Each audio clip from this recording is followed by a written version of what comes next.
Hello, my name is Joiner Carvajal González, código 1096-201-42.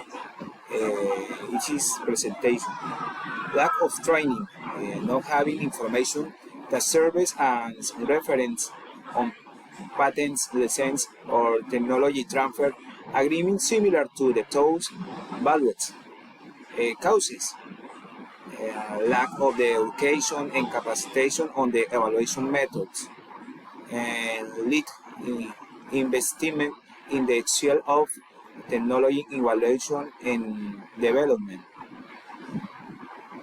Leads in knowledge of evaluation methods by technology managers in charge of the process. Increases cost and risk on the projects.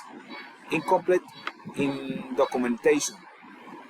And consequence, their learning process did not occur faster as they had a hard time fully understanding the nature and characteristics of the technologies to evaluation. Thank you.